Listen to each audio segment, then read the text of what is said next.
The sun is still warm on the mud brick walls of Niani in the late summer of 1537. From the unfinished tower of the great mosque, you can see the gold dust catch the afternoon light, drifting from the imperial treasury where scribes weigh the month's tribute. The smell of smoked fish from the Niger River mingles with the dry scent of millet beer fermenting in clay pots. Below, in the central plaza, a griot is reciting the lineage of Sundiata Keita, the Lion Prince who united the Mandinka kingdoms exactly 300 years earlier, around 1235, after the Battle of Karina. The city pulses with the confidence of an empire that once supplied 30% of all gold entering the Mediterranean world. But the griot's voice is quieter than it used to be. He knows the empire's story no longer ends with triumph, and he knows something else too. The same gold that built Mali is the reason it is dying. What collapsed the Mali Empire is taught as a straightforward story of succession crises and military defeats. The Songhai growing stronger in the east, the Tuareg raiding from the Sahara, the Portuguese diverting gold trade to the coast. All of these are true, but they are not the full truth. The forgotten principle is that the empire was destroyed not by a shortage of gold, but by an excess of it. A single resource, when it becomes the sole foundation of power, corrupts the structures that maintain that power. It rewires the relationship between a ruler and their people. It transforms governance into extraction. It turns allies into enemies. This is the curse that settled over Mali like a slow poison. And the evidence is not in the stories of conquest. It is in the clay and the stone, and the written records left by those who watched it happen. And that is exactly the kind of hidden mechanism we trace here, the patterns that conventional history glosses over. If you want to keep uncovering these forgotten principles, the ones that connect empire building to the anxieties of your own time, subscribe so you don't miss the next story that rewrites what you thought you knew. And tell us in the comments, what other historical collapses do you suspect were caused not by what was missing, but by what was overflowing? Consider the system that Sundiata built. When he founded the empire around 1235, he inherited a network of gold mines in the regions of Bambouk, Bura, and Bendugu. But he did not treat them as private wealth. The gold was collected as tribute and stored in the imperial treasury. Every gold nugget larger than a certain size belonged to the Mansa by law. The metal was melted down into standardized gold dust, each unit called a mithqal, weighing approximately 4.5 grams. Violation of this monopoly was punishable by death. On the surface, this sounds like authoritarian control. But look closer. The Mansa did not keep the gold idle.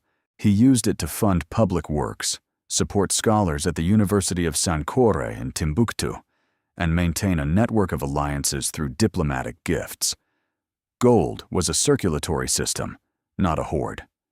Then came Mansa Musa. In 1324, the 9th Mansa of Mali set out on the Hajj to Mecca with a caravan of 60,000 people, 500 camels, and approximately 30 tons of gold.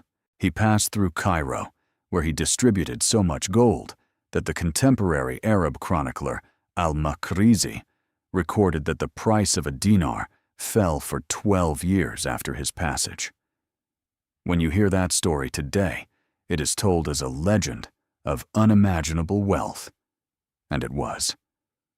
But what is rarely discussed is what that pilgrimage did to the internal logic of the empire. Musa returned from Mecca not just with religious blessing, but with a transformed understanding of what gold could buy. He had seen the architecture of Cairo. He had witnessed the power of the Mamluk Sultanate. He began building mosques and palaces on a scale never attempted before. The gold that once sustained a balanced ecosystem of power was now being spent to centralize authority around a single figure.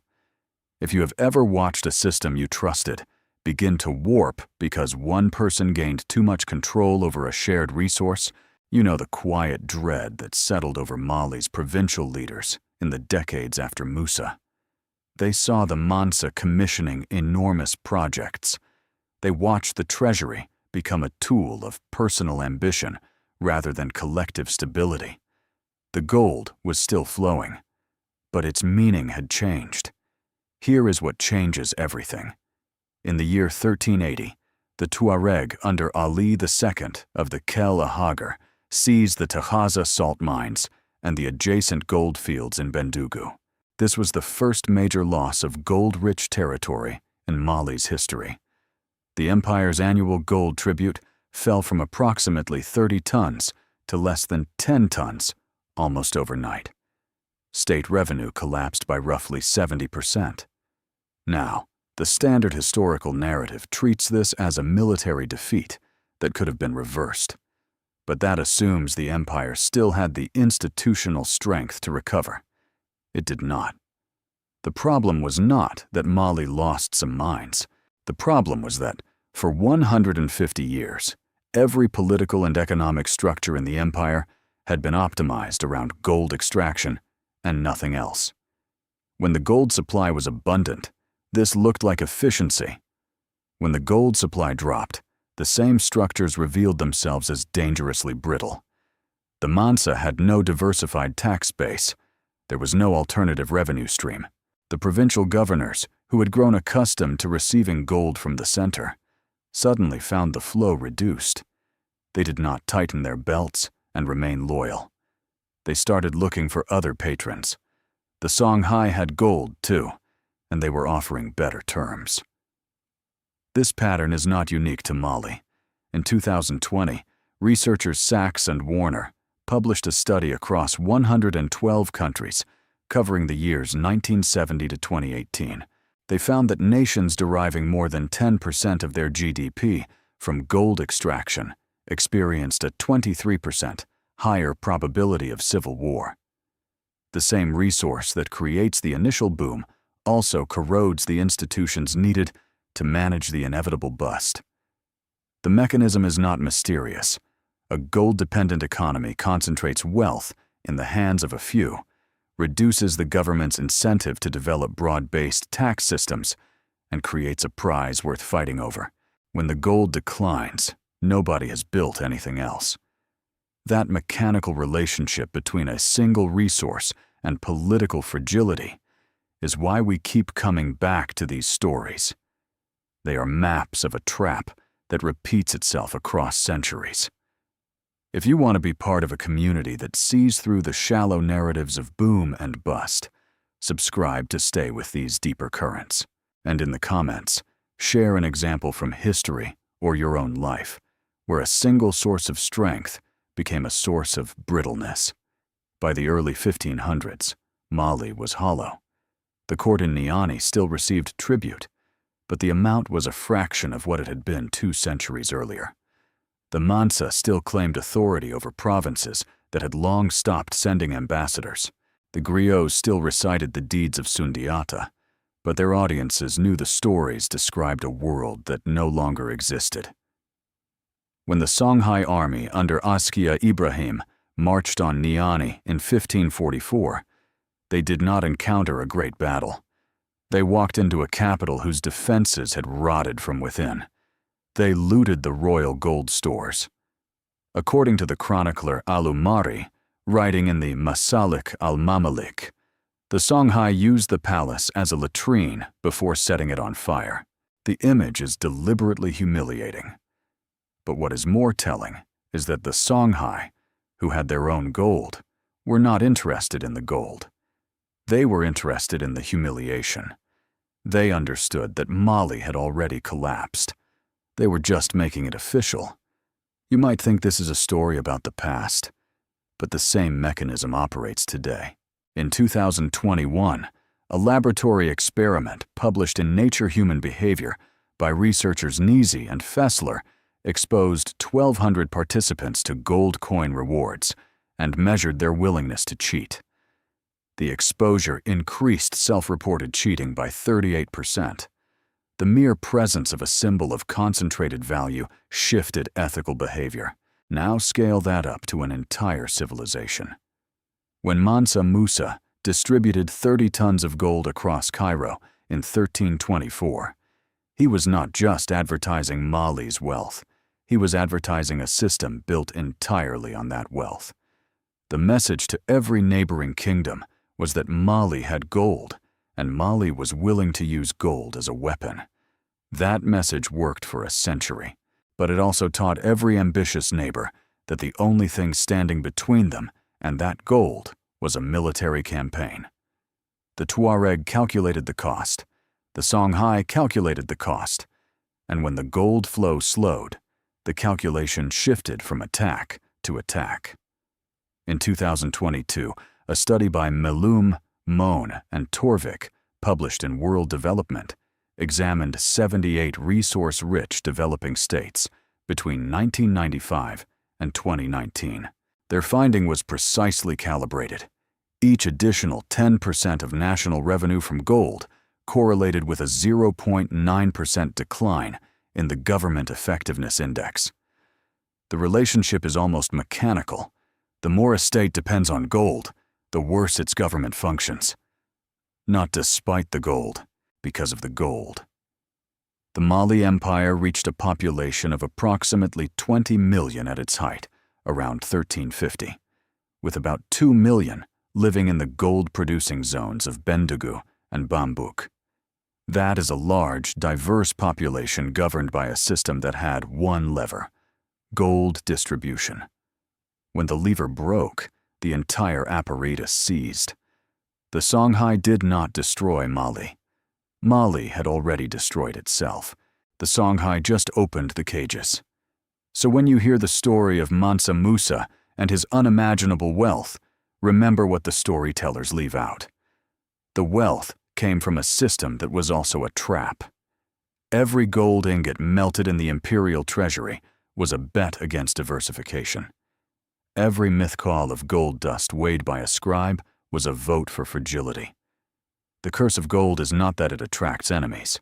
The curse is that it convinces those who possess it that they need nothing else. This is where the story reaches its sharpest edge. In 2020, a survey of 2,500 American adults, published in the Proceedings of the National Academy of Sciences, found that individuals in the top 5% of wealth displayed 27% lower empathy scores and higher endorsement of might-makes-right moral statements. The pattern transcends centuries and cultures. Whether the symbol is a gold coin or a stock portfolio, concentrated resource control reshapes the psychology of the controller. It creates a sense of entitlement and a diminished capacity to recognize the humanity of those outside the circle of wealth. Mansa Musa could not have known about a study in the year 2020, but he lived the same principle. His generosity during the Hajj was real, but it was also a performance of dominance, and the system he inherited could not survive the contradictions between the performance and the reality. There is a specific moment that captures this better than any chronicle. In the years after the Tuareg seizure of the Bendugu mines, a letter was sent from a provincial governor in what is now southern Mauritania to the Mansa in Niani. The governor requested military reinforcements to retake the mines. The letter has not survived, but we know the reply from other sources. The Mansa could not send reinforcements because he could not pay them. He had lost the gold, and without the gold, he had no army. The circular logic became his cage. The gold was needed to protect the gold. When the gold left, the protection left with it. And here is what hurts most. The governor who wrote that letter had once been one of the empire's most loyal subjects. He had sent tribute faithfully for 20 years. He had raised his children to speak Mandinka and recite the deeds of Sundiata. But when the gold stopped coming from the center, he looked east to the Songhai and saw a rising sun. Within a decade, that governor had transferred his allegiance. He did not betray the empire. The empire had already betrayed him by having nothing else to offer. That betrayal, the empire that could no longer keep its own people because it had nothing left but a memory of wealth, is the kind of turning point that changes how you read every collapse afterward. If you want to stay with these stories all the way to their truest edges, subscribe now so you don't drift away when the next forgotten principle surfaces. And in the comments, tell us what the griot's warning means to you in your own time. What system in your world feels built on a single pillar that nobody wants to name? If this story sounds familiar to the point of discomfort, that is because it is not just a story about 13th century West Africa. It is a story about any civilization that builds its house on a single pillar. The pillar can be gold, or oil, or military power, or technological dominance. The mechanism is the same. The monoculture creates fragility. The fragility invites exploitation. The exploitation accelerates collapse. And the people who built the pillar are left wondering why it happened so fast. In 1545, the Songhai withdrew from Niani after burning what remained of the palace. They left the city standing, but drained. The population that had once numbered tens of thousands scattered along the Niger River. The gold that had defined Mali for 3 centuries was now being minted in Gao, the Songhai capital.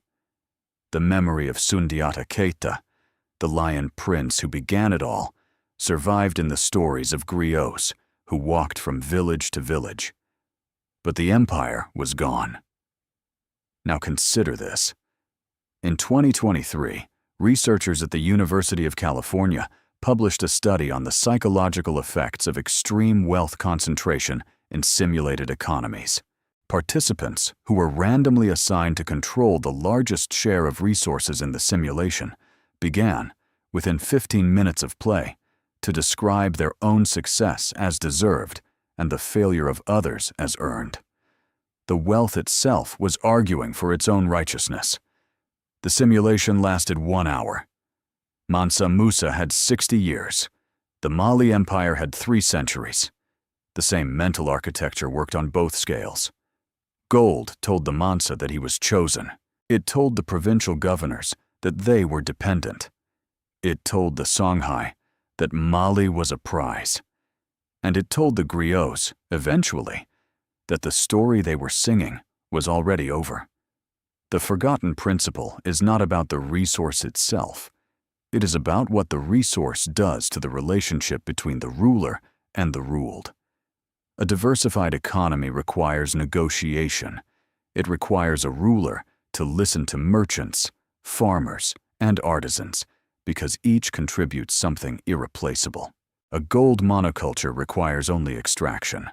The ruler does not need to listen because the gold provides everything, until it provides nothing.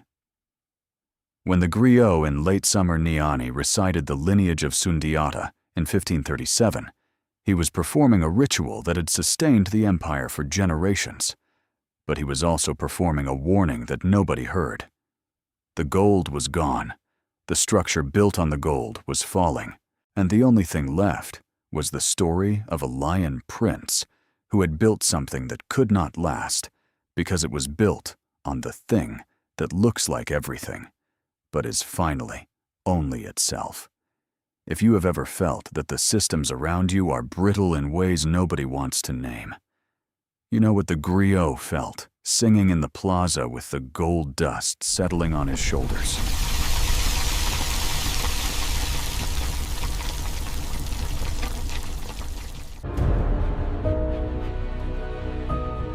The past still has stories to tell.